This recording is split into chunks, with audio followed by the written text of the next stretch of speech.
communiqué du Conseil des ministres qui s'est réuni ce mercredi. Il est parcouru par Aram Ndao.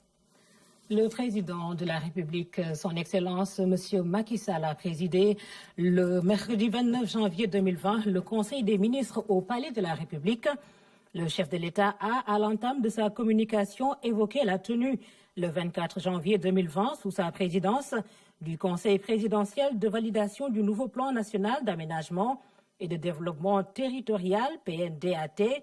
Le président de la République a, à cet égard, félicité le ministre des collectivités territoriales, l'Agence nationale de l'aménagement du territoire, ANAT, et l'ensemble des personnes, structures et partenaires qui ont contribué au processus d'élaboration de ce plan PNADT. Le chef de l'État a rappelé l'impératif de veiller à l'aménagement harmonieux et durable du territoire national, ainsi qu'au respect scrupuleux des orientations qu'il a validées sur la base de 4 principes directeurs: la mise en cohérence des plans sectoriels en déploiement, l'optimisation du potentiel des territoires et de leur développement, la promotion de l'attractivité du Sénégal et la consolidation de la compétitivité des territoires. Il a en outre particulièrement insisté sur la nécessité d'accorder une importance primordiale à l'aménagement numérique du territoire, à la préservation des ressources naturelles et des écosystèmes, de même qu'à la décentralisation conséquente de la politique industrielle en adéquation avec les schémas sectoriels de développement des infrastructures nationales et communautaires. Le président de la République a, dans cet élan, indiqué l'urgence de vulgariser le PNADT auprès des institutions, des collectivités territoriales et du secteur privé avant l'adoption en avril 2020 du projet de loi d'orientation pour l'aménagement et le développement durable des territoires. Au demeurant, le chef de l'État a invité le gouvernement à adjoindre au PNADT un cadastre universel sous le pilotage du ministre des Finances et du Budget qui proposera dans les meilleurs délais un projet de décret portant réorganisation de la Commission de contrôle des opérations domaniales, CCOD. Le chef de l'État a aussi demandé au ministre chargé du plan de finaliser le nouveau système national de planification. Le président de la République, évoquant la stratégie Sénégal numérique SN 2025, a insisté sur la nécessité d'intensifier sa mise en œuvre et invité la ministre chargée de l'économie numérique d'accélérer le processus en précisant à chaque acteur de l'écosystème du numérique impliqué sa feuille de route actualisée, intégrant les actions consensuelles à déployer sur la période 2020-2025, ainsi que les ressources indicatives à mobiliser. Le président de la République a, à ce sujet, rappelé l'importance qu'il accorde au basculement intégral au numérique pour la télévision numérique terrestre, TNT,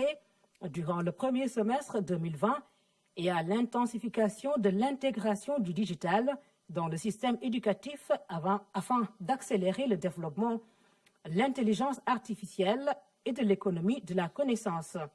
Le chef de l'État a, au titre de la consolidation de la transparence et de la bonne gouvernance au Sénégal, rappelé la création de structures dédiées, OFNAC, CENTIF, et la mise en place de procédures rigoureuses et inédites. Il a informé le Conseil qu'il présidera le 30 janvier 2020 la cérémonie de restitution du rapport du Sénégal dans le cadre du mécanisme africain d'évaluation par les pairs, MAEP. Le président de la République, évoquant l'épidémie du coronavirus qui sévit en Chine à Wuhan, a informé le Conseil des mesures prises pour assister nos compatriotes avant d'exprimer la solidarité et le soutien du gouvernement sénégalais à l'endroit de son homologue Xi Jinping et du peuple chinois tout entier. Revenant sur la gestion et le suivi des affaires intérieures, le président de la République a demandé au ministre de l'Enseignement supérieur de mettre en œuvre sans délai, en rapport avec le ministre des Finances, les mesures pédagogiques, financières et sociales d'accompagnement validées pour assurer le meilleur accueil des nouveaux bacheliers orientés au niveau des universités publiques. S'agissant de la mobilisation citoyenne lors des prochaines journées nationales du nettoiement, prévues le 1er février 2020, le président de la République a invité les populations, les élus et toutes les bonnes volontés à poursuivre cet engagement citoyen remarquable. Il a invité le ministre chargé du cadre de vie à prendre les dispositions nécessaires pour mettre en place la logistique d'appui nécessaire.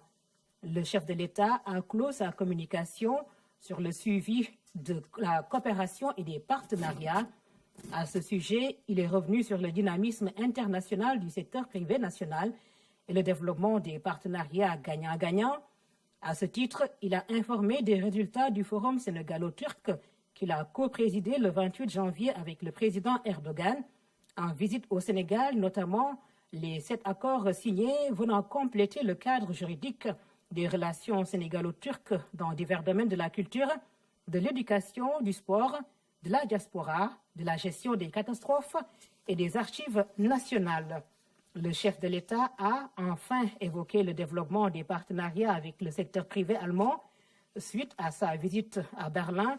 en compagnie d'hommes d'affaires sénégalais et à l'invitation de l'Association allemande des PME. Au titre des communications, le ministre d'État, secrétaire général de la présidence de la République, a fait une communication sur la première réunion du Conseil de surveillance de MCA Sénégal 2, le suivi des directives présidentielles et l'inauguration d'un centre international de cancérologie à Ouakam. Le ministre des Finances et du Budget a fait le point sur l'exécution du budget 2020, la situation d'approbation du budget des structures autonomes. Le ministre des Affaires étrangères et des Sénégalais de l'extérieur a fait une communication sur la situation internationale.